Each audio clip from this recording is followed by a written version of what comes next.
All right, welcome everybody to our first day of Health Impact Spring. We've got 3 days for you this time instead of just our normal 2 because we've got a jam-packed set of topics. So give me 1 second. I'm seeing audio not working. I'm thinking, can everybody hear me okay? Your audio works just fine, Shahid. Okay, great.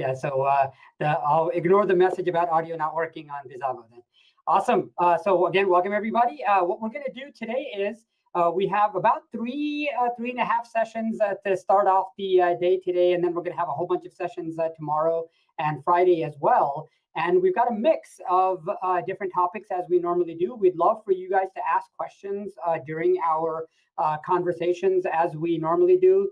We're going to have a lot of interactivity as well. We've got a brand new style this time as well, where we've taken all of our recordings from the last few sessions over the last year and a half or so. About 75 sessions are available for you guys to all listen to. In case you don't get us enough live today, tomorrow, and Friday, you can watch us afterwards or before on a lot of the other sessions that we've done in the past.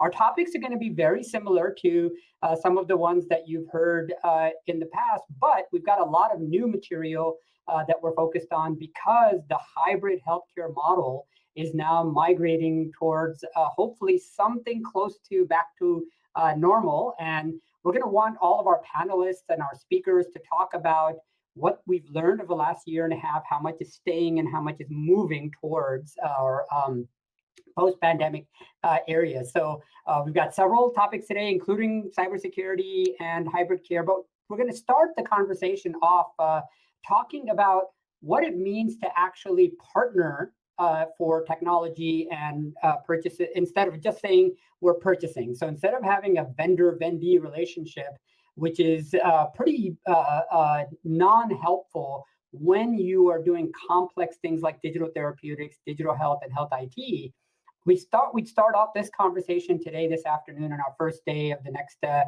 3 days, really talking about what it means to partner versus purchase. So with that, I'd like to introduce our first couple of panelists, and we've got, I think, Dan and Raj, are you guys on? I believe you're good to go. So Raj, there you go. All right, so I think we've got Raj, we're not seeing your video yet, if you don't mind popping that on.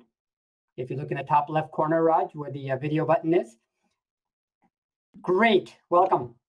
All right. All right, so as we normally do, we're going to have Dan and Raj introduce themselves. I'll then talk a little bit more about the topic and then pose our first few questions. But everybody keep in mind, in the room chat on the right-hand side, there's a question button and a chat button.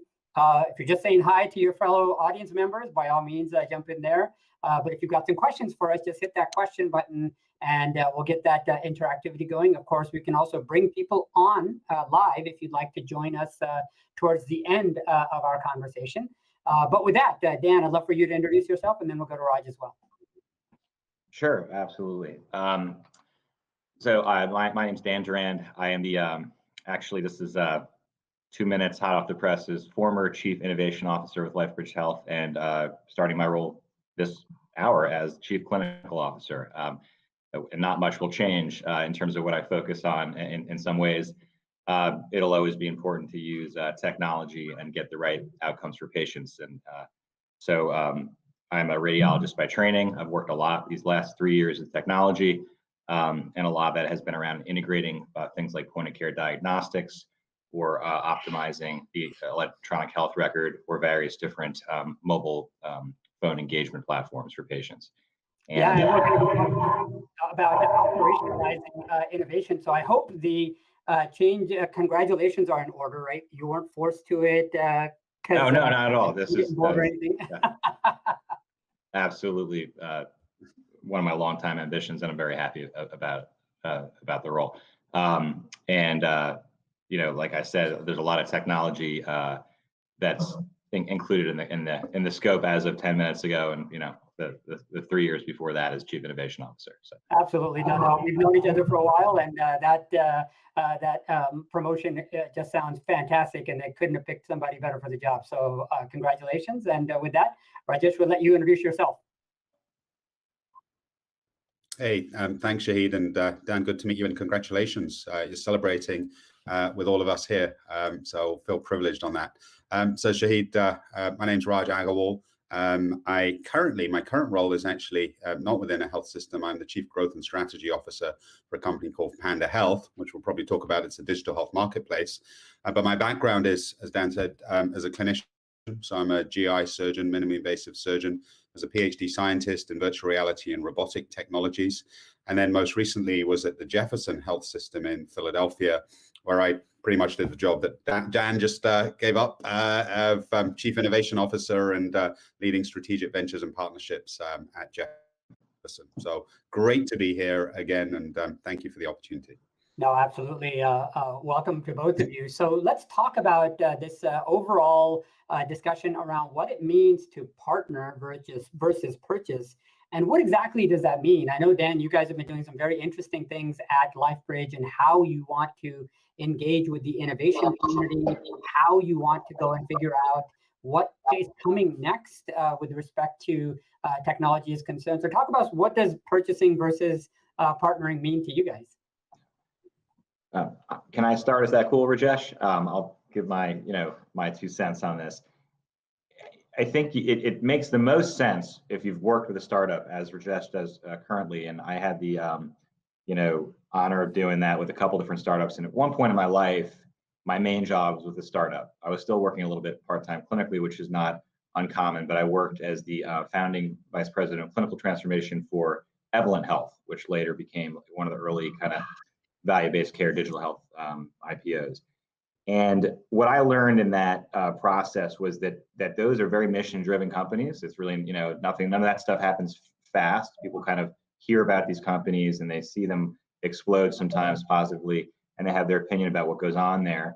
And within health systems, there's a real, I think, legacy of doing RFPs and having vendors come through and march them through and sort of extract maximal value from them. And to a certain extent, that kind of behavior, a sort of commoditization, an attempt to commoditize what suppliers provide, is even encouraged by consulting companies in a way.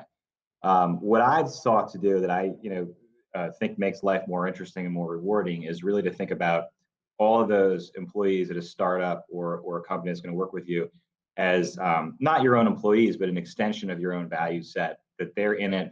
They might not be with a nonprofit, but they're there for the same reasons. And in fact, in a lot of ways, they're taking more risk, right, than people who work for nonprofits. And I consider the word vendor to be a dirty word. Now, sometimes people earn that dirty word. So the worst thing I'll ever say about someone is they're a vendor, right? But sometimes people and companies act like vendors, and you kind of, if you're constantly emailing me trying to sell me stuff I've told you that I'm not interested in, then I'm going to call you a vendor. But otherwise, you're a partner. You're a thought partner. You're an implementation partner.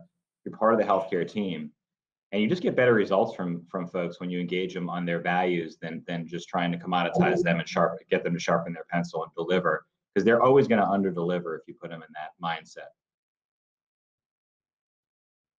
Now, that makes a lot of sense. And so before Rajesh bringing you in, can you talk a little bit more, Dan, with respect to a lot of the innovations that you guys have been coming up with, especially at LifeBridge over the last few years, have been targeting innovation driving revenue. Often we hear about innovation driving opportunities with respect to efficiency, maybe a little bit more productivity, but I know you've been focusing a lot on driving revenue from that innovation. Can you talk a little bit about that and what makes it different for innovation for revenue versus innovation for efficiency and productivity?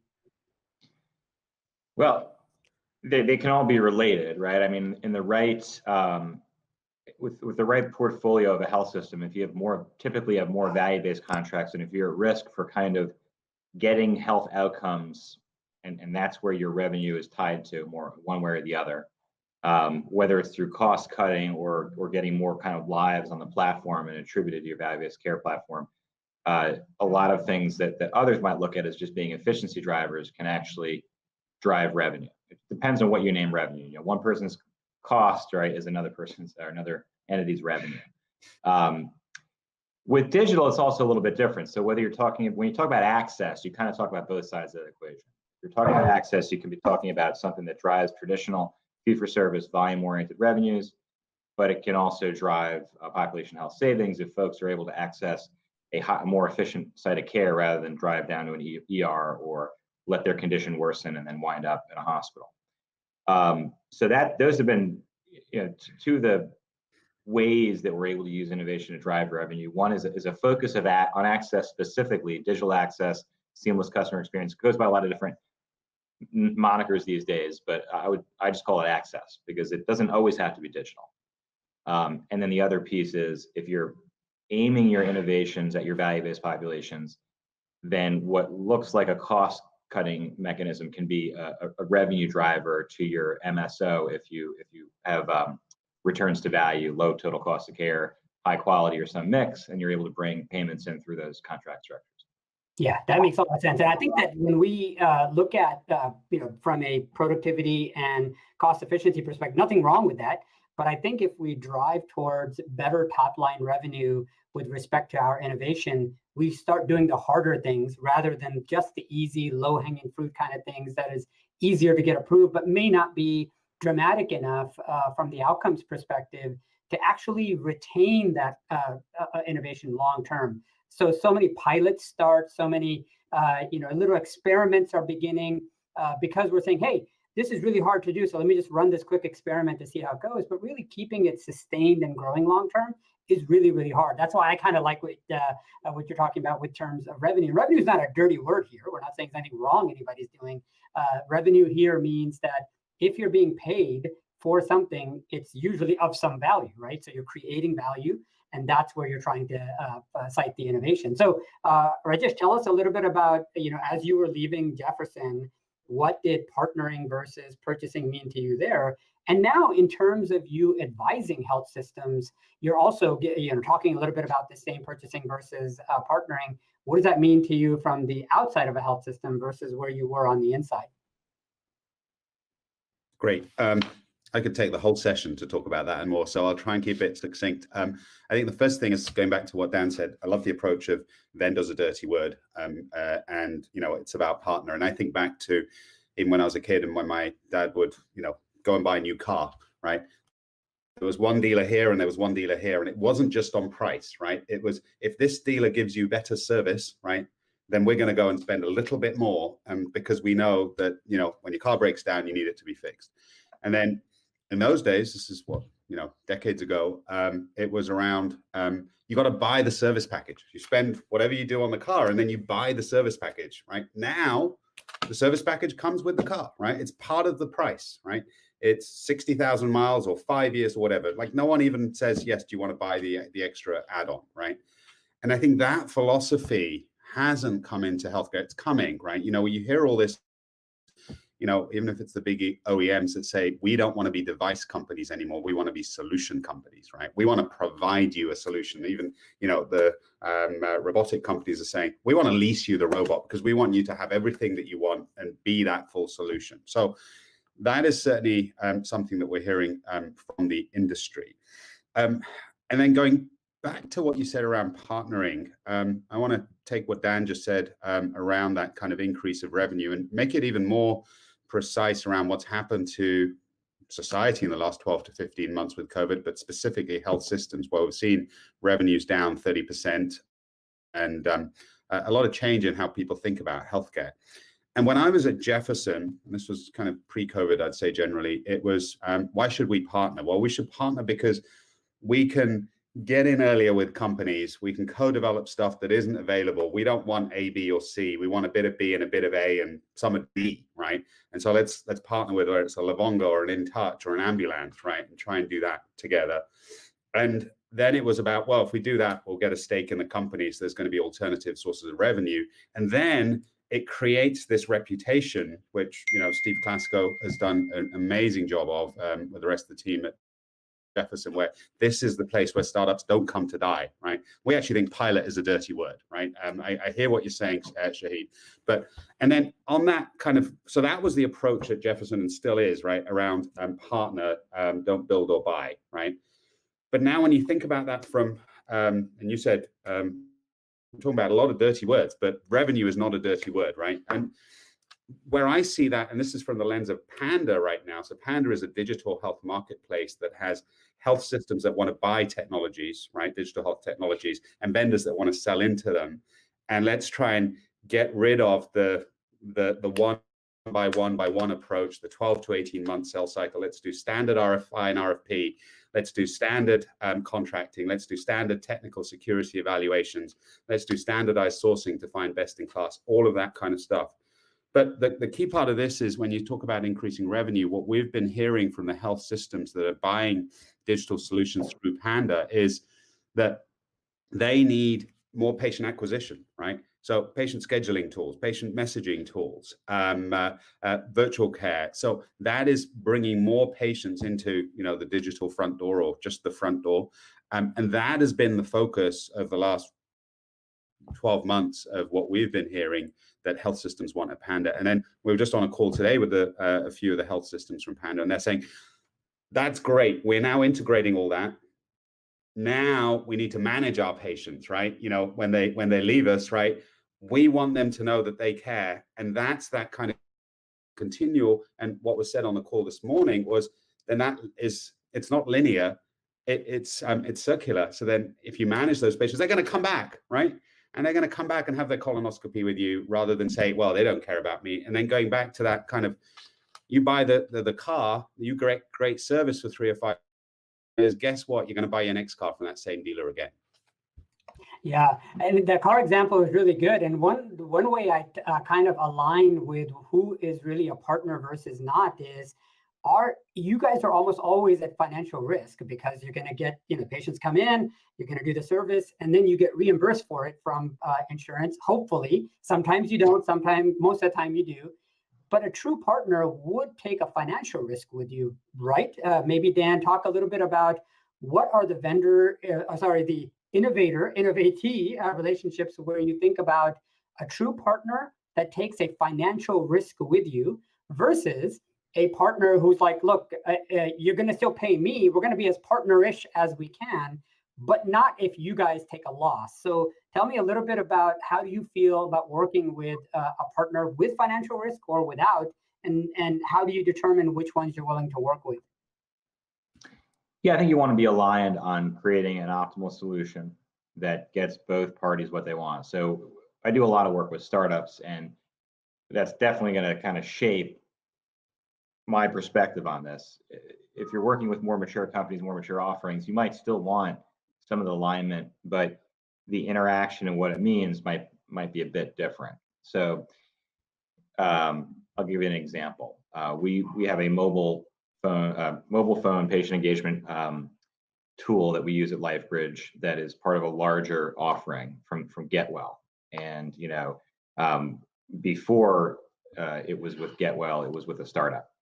And when we worked with that startup called HealthLoop, it was the CEO was a guy named Todd Johnson, who folks may know, great guy. And as we were one of 3 partners that were developing it, and they had some big name groups like Sinai, Cedars-Sinai, and Intermountain, and then they had LifeBridge, a smaller community health system. We were helping them learn how to sell to actually a broader market, right? There are more small community health systems than there are Intermountains or Cedars-Sinai equivalents, but those are all important parts of the equation too. But the segment that we were going to be the representative client for might actually be bigger than those other more high profile, frankly, places. And we just let them know that we really believe that. You know, we structure, I'm not going to get into the terms of how we structured things, but we said, listen, part of working with us is the inherent value that you can now penetrate a much larger market segment of quote unquote community, because not our whole health system's community hospitals, but many of them are. You'll understand that, and we'll give you runway to develop things that are much more broadly useful. So you need to recognize that in your contract structure with us. So speaking separately from them, you know, because I don't want to talk about any one specific contract. My general philosophy is what you said, which is the first few projects with the startup, you basically want them kind of at cost. You don't want them losing money on it, because then if that can go against you in a few ways. The investors could be very averse to that. They could sort of mark you as someone that they want to jettison from their client portfolio as fast as possible in a way, right? So you don't want to be a lot, and they don't want to grow a relationship that's losing the money. But you want to make them earn it, and you want to make them clue into the fact that the real value of what happens when a health system of any size works with a startup, a lot of that is just the whether it's IP or trade secrets, it's the know-how and the learnings that come out of it, and most of that value does accrue to them, the vendor partner, the independent partner, non-health system partner, because they're ultimately going to look to sort of codify, scale that, package it, and sell it 1,000 more times, right? So that's my personal perspective is when you're working, and the earlier the startup is, the more that the at cost thing is a realistic goal. If they've already put a lot of cost, a lot of money in to this IP, and they only have a few folks they can sort of let taste it as initial clients, then you're going to probably have to go above that quite a bit. But there should still be, I would say, 33% is also a rough. I like about a third of a given contract in structure and some kind of outcomes-oriented risk. Yeah. So, please ask questions in the chat area as best you can. There, we'll try to get to those towards the end, or I'll loop them in as they come in. So, Dan, one follow-up real quickly for you is when you guys are teaching these startups or even incumbents in the field, what is your normal strategy on how you treat IP? Do you try to figure out how to own some of that IP, or is that too hard and you just say, look, we're gonna use what you're doing, you're gonna own the IP, you can sell it to anyone else that you want? What is your normal way of working with startups in IP terms? We have not taken ownership positions that I'm aware of in those type. We have a for-profit division that makes investments in parts of the care continuum that are very mature, like nursing homes or urgent care. They're really successful at doing it. On the startup side, I can't think of an instance where we've taken an ownership stake like that. So we're really looking to help build up a partner that we can work with. And HealthIMPACT's a great example because we built them up to the point, and we weren't singularly responsible for it, but then GetWell, which is a much larger firm that also provides in-hospital solutions, acquired them, and actually was really good for us because then we had a cohesive partner spanning our inpatient patient experience as well as the outpatient patient engagement and patient experience, which has been, what really is one of the biggest parts of our technology stack. Now we have a very large relationship with GetWell, and it came out of partly that working with the startup that they acquired. But yeah, we have not. An exception would be, I think we were a premier partner, which has some features in common with Panda a little bit, but sort of more supply chain oriented and, more like 20 years ago. So we haven't done that, but many. I know I believe Jefferson Innovation does some of that. I think UPMC certainly does a lot of it. So there are groups that are very successful with that model. It just hasn't been where we've made our investments of that sort. Yeah, and so I guess your experience as you're working with vendors, what do you think their wish list is about how they want to work with the Dans of the world? So you've got the Jefferson experience on the other end, but tell us now from the innovators angle, who are the hospitals that they like to work with most and taking their technology into? So I find it very comfortable saying this because I have Dan here, but it's really those medium-sized community-based health systems that are 80% of the country that we find many of the digital health, I was going to say vendors, suppliers, companies want to work with. And Dan, let's be frank here. There's a lot of health systems, and look, I've worked at Jefferson and the other big one in Philadelphia as well, and know many of the others. They are pretty pompous and egotistical and say, yeah, well, we can do this ourselves. We'd rather build than buy or partner, right? And if you want us to partner, it's on our terms, right? Because you're a small startup, even if you're 500 million in value, you're still a small startup. And that's true, but and that's why it was so more than refreshing. That's too small a word, but transformational that I worked at Jefferson, where Steve Klasko and many other leadership really kind of took this kind of community-based approach, saying we want to partner with Silicon Valley, right? Silicon Valley is going to come to Jefferson. We're going to open our arms and we're going make this work, because we're not the smartest people here and we don't have the biggest egos here either. Having said that, there is a but, and then the but is we hear from a lot of startups, and Panda itself as well, say, we want the logos, right? We want the Boston logos. We want the Baltimore logo. We want the Chicago logos, right? And how do you balance that? I mean, it's a rhetorical question, right? Because 80% of the market is the life bridges, right? And then there's the other part of the market where I worked with startups when I was at Jefferson who would come to me after 12 months of having partnered with a Boston health system and saying, oh my God, it took 3 months to get an NDA done and you guys did it in 3 hours. I'm like, yeah, that's our competitive edge, right? Literally hours and days rather than months and years, right? Dan, I don't know. No, I agree with everything you're saying. I mean, and hopefully, I think what the points of light amongst the many community hospitals that sort of really focus on this, because I think a lot, maybe today it's different, but 5 or 6 years ago, when I talked with peers of mine that were more from community systems, some of them would say things to me like, well, what do you actually do? Because I see you talking a lot about working with startups, but nobody in healthcare really works with startups. Like that's just, you buy from the big ones. Like, what are you doing? And I think it's very different today. It's been a long 5 years and a short 5 years, right?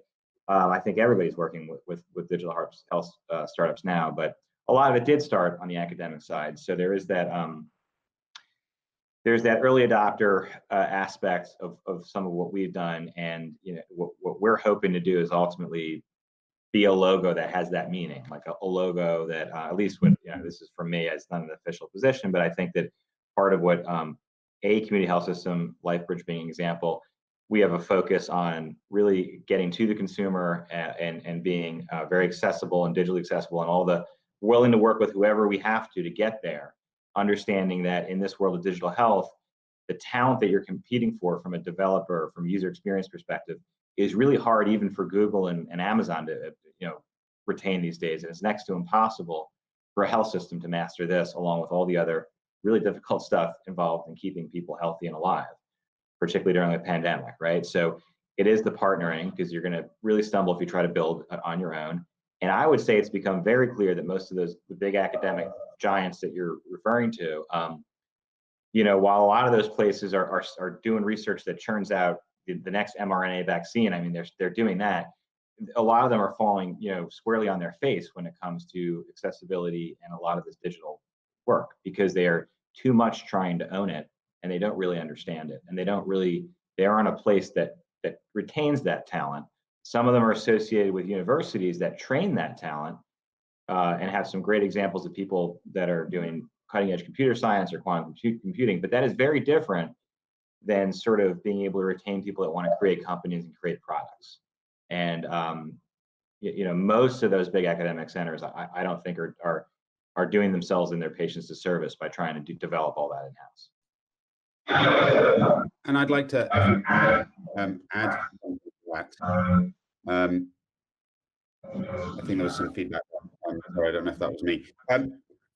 Your question, Shade, a few moments ago to me was, how do you work with startups? And we talk about partnerships. I mean, this is obvious, but it's important to say it. Partnership is two sides coming together, right? And each side saying, this is what we want, this is what we want. And the digital health companies, even the biggest ones, I mean, I think Teladoc's annual revenue was 1.4 billion last year, which is smaller than most health systems in the country, right? So even the largest ones are not that big in terms of net patient revenue, but net revenue. But what I'm trying to say here is, for those startups and the health systems to work together, I think there are two key parts. One is, we've talked about this, it's not about the technology. Yes, there's the technology. It's about the workflow, the process, the people, right? You got to define current state. You got to define ideal state. You got to look at the delta, and then you got to look at what are the metrics of success, clinical, operational, financial. And that's got to come from the health system. And that's a problem-oriented approach rather than a solution-oriented approach. Here's a remote monitoring app for heart failure. Can you give it to your heart failure patients? No. This is the workflow, the pathway for heart failure from a provider perspective, from a patient perspective, from a carer perspective. This is what works, and this is where ideal. Close your eyes and imagine, Nirvana looks like. This is what needs to happen. And then here is the solution either we're going to find it out there or we're going to build it, and most of the stuff is out there. And that's where then, even though at Jefferson we front and center said strategic partnerships, co-development, I believe that word co-development is important even when you have a commercial relationship, like, hey, we're going to do a deal with X, right? There has to be, and it's not called co-development, but there's what I would call is that you can source and integrate the solution, through whatever needs to be done through the electronic medical record. But what you really need to do, the two things, one is to realize the value as desired, right? And you got to set that out at the beginning before you realize it, right? And then secondly is maintain that value, because it's easy to say, we turned it on, oh my God, look, it's working great. Let's move on to the next thing, right? High reliability organizations are only highly reliable because they work at it every day, right? That's why they maintain that status quo of highly reliable, right? So that maintenance of value once you've achieved it, and that continual iteration, we've just seen what happened in the last 12 to 15 months, is so important. So that's what I say. It's about the understanding the current workflow and getting to that ideal, that delta, and then what are we measuring to achieve that? And then that goes to whether it's increased revenue, whether it's increased efficiency, whether it's opening up resources. Of course, yeah, those are great pieces of advice. And remember, audience members, we're going to open up for questions in a few minutes, so do get those questions started. Dan, what I'd love for you to talk about is, what are some of the most annoying things that you're seeing with respect to how innovators are coming to you about what they need from you and now given your transformation role versus the innovation role? Talk a little bit about that piece. Is what do you actually need from the innovators to help you transform?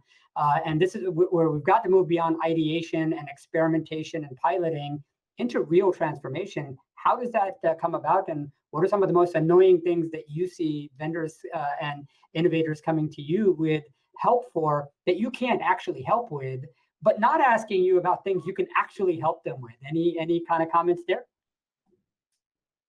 Yeah, I mean, it's not rocket science. Some of the comments, I mean, that I would have. I mean, there are some folks that don't take no for an answer, and I have respect for it to a point, and then there's a point at which they lose me, and I think there's I generally just don't even engage, because engagement seems to invite more engagement, and if I don't want engagement, I'm not going to go in that direction. But there are.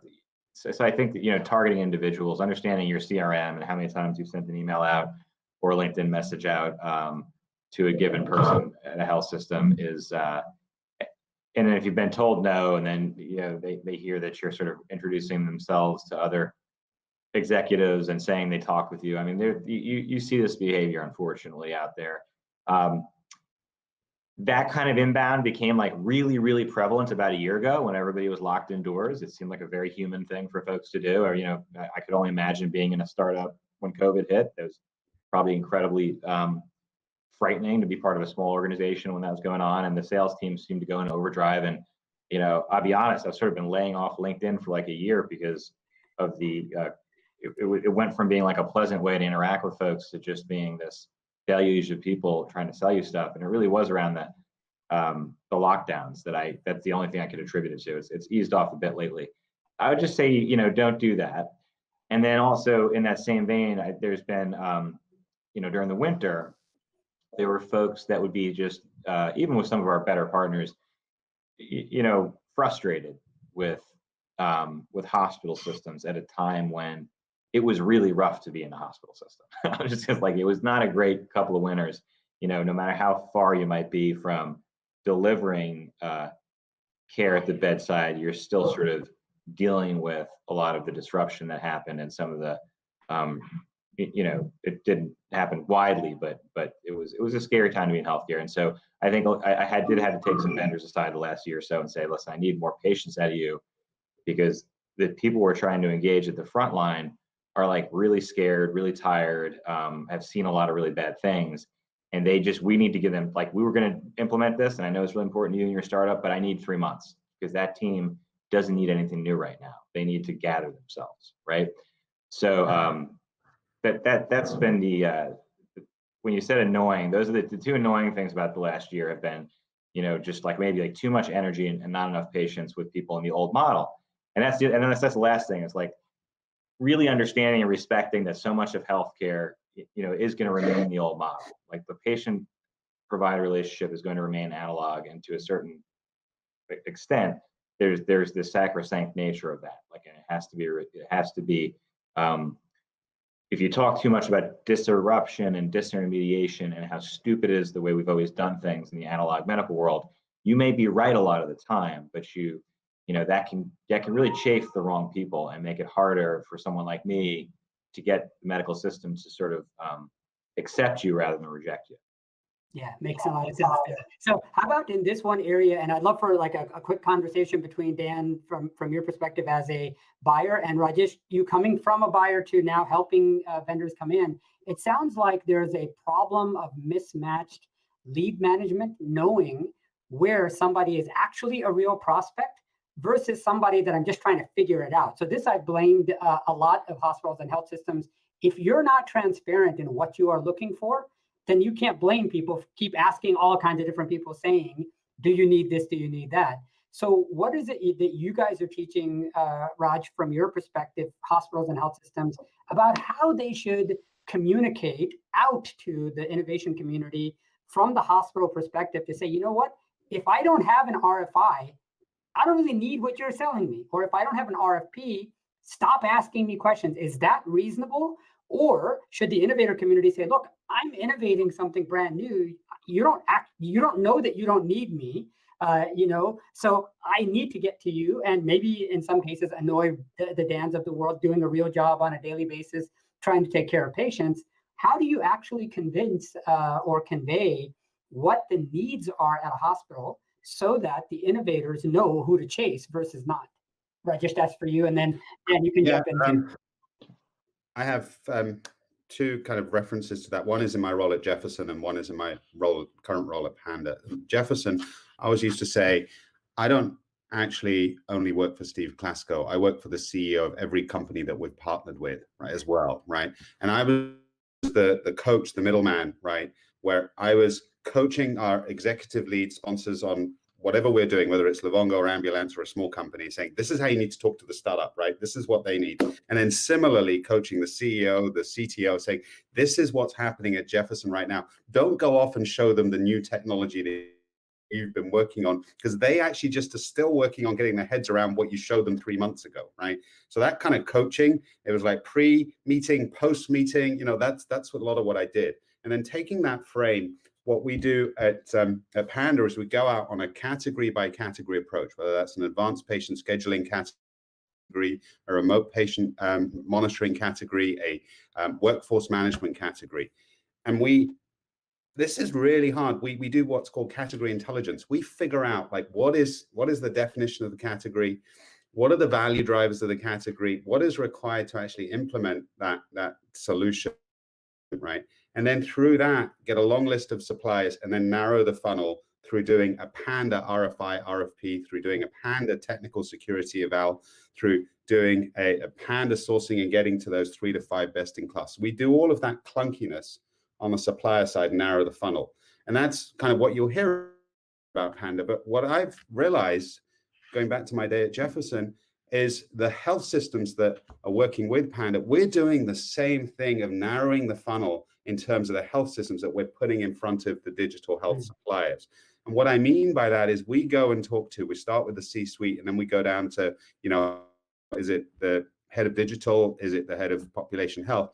And we say, going back to what are your pain points? What are the areas of focus that you need? And we educate them in terms of, don't just tell me you need a remote patient monitoring solution. Tell me what you need, and I will, again, get what we call a buyer brief and understand what you need. Are you ready to buy this? And how's this going to work within the mainframe of your health system? And so narrow that funnel and say, you're now ready for us to put you in front of these suppliers, or you're not, because there's so much other stuff to do. And then I'm talking about one category, when you layer that on top of multiple categories, you say, one thing that I said when I joined Panda and left my role at Jefferson, I don't want to sell more point solutions. How do you put this together so it actually works? Because the worst thing we can do is have health systems like LifeBridge say, we love Panda, and then in 2 years say, well, we bought 7 things from you, and now they don't all work, and we're paying a few $1 million, and we wish we'd never heard of Panda. So how does that work together? So, and again, it's that middleman approach, which I know has derogatory terms, but it's, how do you listen to both sides and engage both sides? And as Dan said, sometimes you're not ready. So we're not going to do that with you right now. And we're going to figure it out together. Yeah, I think vendor relationship management, of course, is very, very important. And so we've got about 5 minutes. Is there anybody on the audience that would like to jump on to video real quick and ask a quick question? Otherwise, you can ask the question in the chat, and we'll keep the conversation here with Dan and Raj going. Anybody who wants to jump online real quick? I'm just going to take a quick check across the chat here with some questions. Okay, so let me, Dan, let you respond to that point about if you are not open and clear with what your needs are, how should the innovator community know what you need? Should they just discover it somewhere else? Or is there something that you could do to help communicate needs a little bit easier and more transparently? Yeah, I think the approach we've had is we try to communicate very sincerely, and it's not just for the partners and suppliers, it's honestly for the patients. I think that the more refined and focused that a health system is internally on what the core business is and what they provide in the market. All right, so LifeBridge Health, I'll take as an example, we are a health system that is a community academic system. We are in between the acuity of a community system and a Johns Hopkins, right? And we are all about access and health equity for the markets we serve. And then, we continually message on that, and that is not a new thing. We have a CEO who's an MPH, which is, it's not unheard of, but it's not the most common degree for a CEO to have. And so we've been into this access and equity piece, way before it was fashionable to be there. And it's a difficult business. It's actually, the areas we serve are challenging, and we've taken over from other bigger operators. Recently in West Baltimore, we took over the original Bon Secours Hospital from that gigantic health system because we know these neighborhoods and we know what works. And we've, I think, been pretty successful in the first 2 years of running that facility. The more that you have a brand that's cohesive and everybody on the leadership team gets it and knows what it's about, the more that you can, in conversations like this, communicate that externally, then it increases the odds that what people bring you will be a good fit. Now, there are tech stack issues. Am I a Cerner versus Epic, right? There are other little things they'll need to know. But I generally find that those are all minor details. And if someone is rarely, if ever these days, bringing me something that would be a better fit for Hopkins or a super academic medical center, because me and others, I think, have communicated what we're about, what we're looking to do, right? So one question there, sorry for the interruption, but then Nick Whitney just asked a really good question about that tech stack, which is, as you move to new technologies as an early adopter, the list of legacy systems start to rise. So how do you guys look at, in the last 90 seconds that we have before we jump off, is how do you balance keeping up the legacy stuff versus what you're doing on the innovation side? Dan, Raj, either one of you could go first. Anybody have a quick comment on that? I would say, look, you can't throw out the legacy systems. The amount of investment that's gone in, certainly what happened at Jefferson and continues to go in, that's the mainframe, like it or not, right? We need to work with them. So that's just the reality of where we are today. So prioritize the legacy even more so because you're going to disrupt things. Dan, do you generally agree?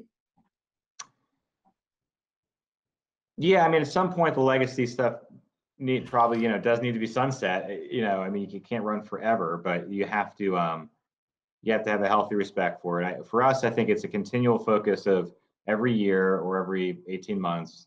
What are we trying to do as an organization? What is the technology we have pointed toward those different goals? What's new versus old? What is the state to which we aspire, and where are the gaps? And are we going to, if we have some promising new things, are we going to grow them to fill the gaps? Or you get other things that to fill those in? And what is the compatibility of that with legacy and the other parts of the emerging legacy systems? So now Get Well Network for us, I mean, I don't want to call it a legacy system because they're a very innovative group, and we do a lot of our innovation with them. But that's a very big commitment. So it really works well when things work well with Get Well, it works well for us. So definitely. You start to, as you assemble your stack, I don't don't want to say it biases you, but it points you in some directions, versus others. Yeah, makes sense. So with that, we've got and move over to our next session.